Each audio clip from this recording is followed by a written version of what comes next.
जंगल में जिंदा रहना आपकी टीम पर निर्भर करता है। आपको ऐसे एक्सपर्ट्स की जरूरत होती है जिन पर आप अपनी जान से ज्यादा भरोसा कर सकें। एक बड़ा स्कोर हासिल करने के लिए भी यही बात लागू होती है। मिलिए चार्ली क्रोकर से। वो एक मास्टर प्लानर है, टीम का लीडर। वो अकेले काम नहीं करता, उसकी टीम एक फाइन ट्यून मशीन है। इसमें लाइल है जो कंप्यूटर्स का जीनियस है और खुद को द नेपस्टर कहता है। फिर है हैंडसम रॉब जो व्हीलमैन है और किसी भी कार को अपने इशारों पर नचा सकता है। लेफ्ट ईयर एक एक्सप्लोसिव एक्सपर्ट है, एक ऐसा आदमी जो बिना पकड़े गए एक बड़ा धमाका करना जानता है। और आखिर में जॉन ब्रिजर जो पुराना खिलाड़ी और अनुभवी सेफ क्रैकर है। वो चार्ली का मेंटर था, एक पिता की तरह। साथ में वे सिर्फ एक गैंग से ज्यादा थे। वे एक परिवार थे जो किसी भी चुनौती का सामना करने के लिए तैयार थे। यह योजना अनुभव की समझ से पैदा हुई थी। जॉन ब्रिजर अनुभवी पेशेवर अपनी आखिरी जीत पर नजर रखे हुए था। इटली के वेनिस शहर में सोने की ईंटों का एक बहुत बड़ा जखीरा। यह पानी, पुरानी इमारतों और कड़ी सुरक्षा वाला शहर था, एक सच्चा कंक्रीट का जंगल। जॉन ने चार्ली को यह आइडिया दिया, अपनी मशाल अपने शागिर्द को सौंपते हुए। इनाम $35 मिलियन का सोना था। इतने बड़े स्कोर के लिए सिर्फ हिम्मत से ज्यादा की जरूरत होती है। इसके लिए सटीकता, सही समय और माहौल की गहरी समझ की जरूरत होती है। यह उनके लिए सिर्फ पैसे के बारे में नहीं था, यह साबित करने के बारे में था कि वे सबसे अच्छे थे। एक साथ एक असंभव चुनौती को जीतना। वेनिस शहर अपनी नहरों और संकरी गलियों के साथ अंतिम बाधा कोर्स था। टीम के हर सदस्य की एक महत्वपूर्ण भूमिका थी, जैसे शिकार पर निकले भेड़ियों का झुंड। चार्ली ने पूरे ऑपरेशन को ऑर्केस्ट्रेट किया। उसका दिमाग हमेशा दुश्मन से 5 कदम आगे रहता था। लाइल का काम डिजिटल किलों को तोड़ना था, ध्यान भटकाना और साइबर स्पेस के माध्यम से उनका रास्ता साफ करना। हैंडसम रॉब उनका गेटअवे ड्राइवर होगा, एक महत्वपूर्ण एस्केप आर्टिस्ट। लेफ्ट ईयर को एक ऐसा रास्ता बनाने का काम सौंपा गया था जहां कोई रास्ता नहीं था। नियंत्रित विस्फोटों का उपयोग करके एक तिजोरी को ठीक वहीं गिराना जहां वे चाहते थे। और जॉन ब्रिजर अपने स्थिर हाथों और दशकों के ज्ञान के साथ खुद तिजोरी को तोड़ता। हर कौशल उनके सर्वाइवल किट में एक अलग उपकरण था जो वेनिस के शहरी जंगल के लिए एकदम सही था। यह डकैती एक टेक्स्ट बुक ऑपरेशन की तरह हुई। यह देखने लायक चीज थी। उन्होंने तिजोरी के नीचे का फर्श डुबोकर ध्यान भटकाया, जिससे वह नीचे पानी में गिर गई। वहां से उन्होंने सोने को एक हाई स्पीड नाव में ट्रांसफर किया और नहरों को विशेषज्ञ सटीकता के साथ चलाया। यह अराजकता की एक सिम्फनी थी, पूरी तरह से नियंत्रित। वे भूत थे, इससे पहले कि किसी को पता चलता कि क्या हुआ था अंदर और बाहर। उन्होंने जानवर का सामना किया था और जीत हासिल की थी। जैसे ही उन्होंने अपनी जीत का जश्न मनाया, उन्हें अजेय महसूस हुआ। उन्होंने योजना पर भरोसा किया था, एक दूसरे पर भरोसा किया था और असंभव को हासिल किया था। लेकिन किसी भी माहौल में खतरा तब आ सकता है जब आप इसकी सबसे कम उम्मीद करते हैं। जीत का एहसास एक बहुत पावरफुल चीज है। वेनिस का काम खत्म होने के बाद टीम दुनिया के टॉप पर थी। वो शानदार इटालियन आल्प्स से ड्राइव कर रहे थे। सोना सुरक्षित था, उनका फ्यूचर ब्राइट था। हवा ताजी थी और मूड बढ़िया था। वो कहानियां शेयर कर रहे थे, हंस रहे थे, सक्सेस के मोमेंट का मजा ले रहे थे। उन्होंने मुश्किलों का सामना किया था और जीत हासिल की थी। जंगल में आप शांति के इन पलों को एंजॉय करना सीखते हैं, क्योंकि आप कभी नहीं जानते कि तूफान कब आएगा। चार्ली और उसकी टीम के लिए तूफान उनके अंदाजे से भी ज्यादा नजदीक था। उन्हें किसी कुदरती ताकत की चिंता नहीं करनी थी, बल्कि अपनी ही टीम के अंदर के कालेपन की। टीम का एक मेंबर स्टीव खामोश था। वो देख रहा था, इंतजार कर रहा था, जबकि बाकी लोग अपनी साझा सफलता का जश्न मना रहे थे। स्टीव को सिर्फ लालच ने अंधा कर दिया था। उसे परिवार नहीं दिख रहा था, उसे एक मौका दिख रहा था। उसने अपनी एक अलग योजना बनाई थी, एक सीक्रेट योजना। उसने अपने ही दोस्तों पर हमला करने के लिए एक दूसरी टीम को हायर किया था। जैसे ही वे पहाड़ी घुमावदार रास्ते पर गाड़ी चला रहे थे, उनका रास्ता अचानक बंद हो गया। परछाइयों से बंदूकें निकली। जश्न भ्रम में बदल गया, फिर आतंक में। टीम को पूरी तरह से चौंका दिया गया। एक जानलेवा शिकंजे में फंस गए। उनका भरोसा उनकी सबसे बड़ी कमजोरी थी। इस बड़े दांव वाले खेल में एक घातक गलती। धोखा जल्दी और बेरहमी से हुआ। स्टीव ने अपने असली रंग दिखाए, एक ठंडा खून वाला शिकारी जो सबके सामने छिपा हुआ था। उसने अपने ही साथियों पर बंदूक तान दी उन्हीं लोगों पर जिन्होंने उस पर भरोसा किया था। उसने सोना ले लिया, एक एक ईंट। यह सुनिश्चित करने के लिए कि कोई गवाह न हो, स्टीव के आदमियों ने गोली चला दी। हंगामे में उन्होंने जॉन ब्रिजर को गोली मार दी और मार डाला, जो टीम का दिल और जान था। उन्होंने वैन को बाकी टीम के साथ नीचे एक बर्फीली नदी में धकेल दिया। स्टीव के लिए यह एक क्लीन स्वीप था। उसने सोचा था कि उसने सभी खतरों को खत्म कर दिया है, अपने पुराने दोस्तों को जमे हुए पानी में मरा हुआ छोड़ दिया है। लेकिन आपको कभी भी जिंदा रहने की इच्छा को कम नहीं आंकना चाहिए। चार्ली और उसकी टीम अपने पानी की कब्र से भागने में कामयाब रहे। वे ठंडी नदी से बाहर निकले, जख्मी और टूटे हुए, लेकिन जिंदा। सोना चला गया था, उनका दोस्त और मेंटर जॉन चला गया था।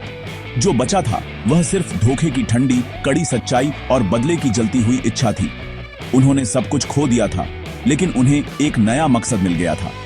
वे स्टीव को भागने नहीं देंगे। यह अब पैसे के बारे में नहीं था, यह सम्मान के बारे में था, यह जॉन का बदला लेने के बारे में था। वे स्टीव का शिकार करेंगे, चाहे वह कहीं भी जाए। एक साल बाद उनकी तलाश उन्हें लॉस एंजल्स ले आई। लॉस एंजल्स का अर्बन फैलाव एक अलग तरह का जंगल है, कंक्रीट, स्टील और अनगिनत ट्रैफिक का एक भूल भुलैया। स्टीव यहां बस गया था, अपनी गद्दारी से बनाई गई लग्जरी लाइफस्टाइल जी रहा था।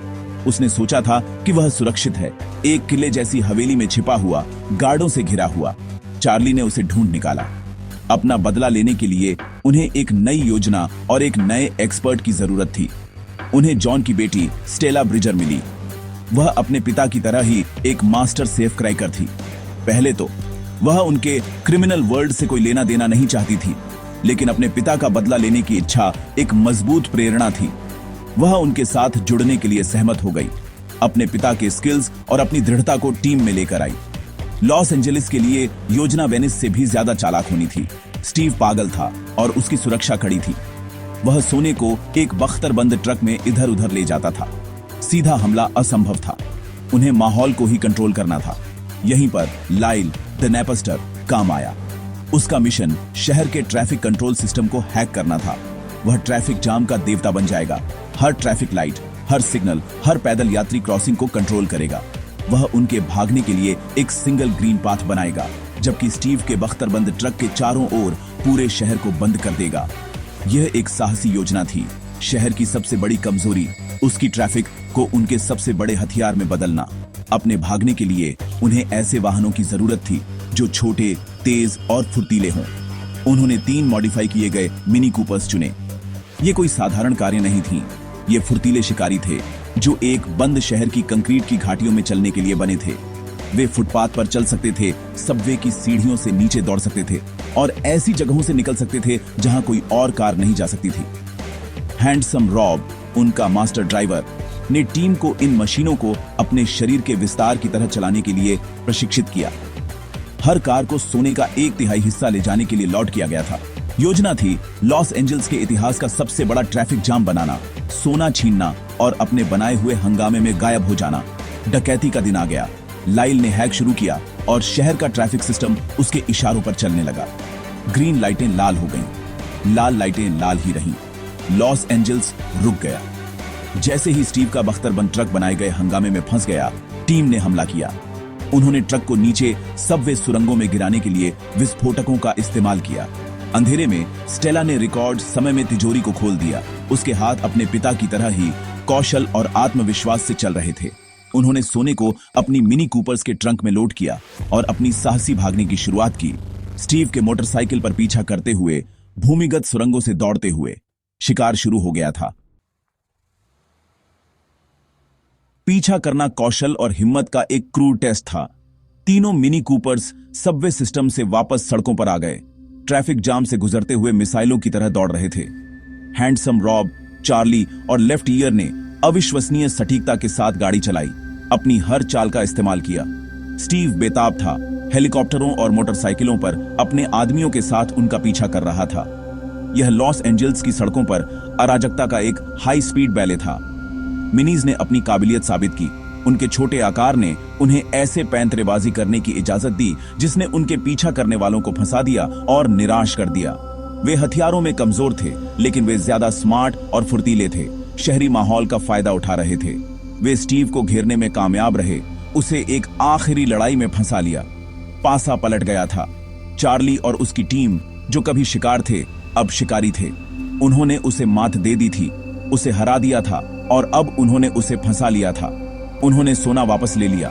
स्टीव को उन खतरनाक लोगों के साथ अपने कामों के अंजाम भुगतने के लिए छोड़ दिया जिन्हें उसने धोखा दिया था। बदला लेने का मीठा स्वाद उनका था। उन्होंने यह कर दिखाया था। उन्होंने जॉन का बदला लिया था और जो उनका था उसे वापस ले लिया था। अपने ट्रक में सोना सुरक्षित होने के बाद वे पहाड़ों की ओर बढ़ गए। अपनी नई जिंदगी शुरू करने के लिए तैयार थे। न्याय आखिरकार मिल गया था। लेकिन जीवन रक्षा एक ऐसा खेल है जो कभी खत्म नहीं होता।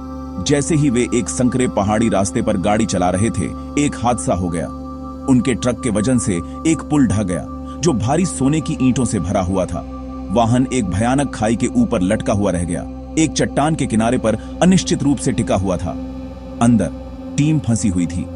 सोना, वही इनाम जिसके लिए उन्होंने इतनी मेहनत की थी, अब एक घातक वजन था जो उन सभी को नीचे खाई में खींचने की धमकी दे रहा था। हर छोटी सी हलचल से ट्रक कराहता और हिलता था, जिससे उन्हें नीचे गिरने का खतरा था। उन्हें एक अंतिम विकल्प का सामना करना पड़ा। सोना ट्रक के पिछले हिस्से की ओर खिसक रहा था, जिससे वह किनारे के करीब और करीब जा रहा था। वे सामने थे और कोई भी कदम जो वे उठाते थे उनकी किस्मत तय कर सकता था। क्या वे सोना बचाने की कोशिश करते हैं और अपनी जान जोखिम में डालते हैं, या वे खुद को बचाने के लिए इनाम छोड़ देते हैं? यह किस्मत का अंतिम क्रूर मोड़ था। एक भाग्य और एक घातक गिरावट के बीच फंसे चार्ली ने अपनी टीम को देखा। उसके पास एक आइडिया था। यह एक पागल, असंभव आइडिया था, लेकिन ऐसी स्थिति में कभी कभी पागलपन ही एकमात्र चीज होती है जो काम करती है। उनकी सबसे बड़ी चुनौती उनके पीछे नहीं थी, यह वहीं थी, अधर में लटकी हुई थी।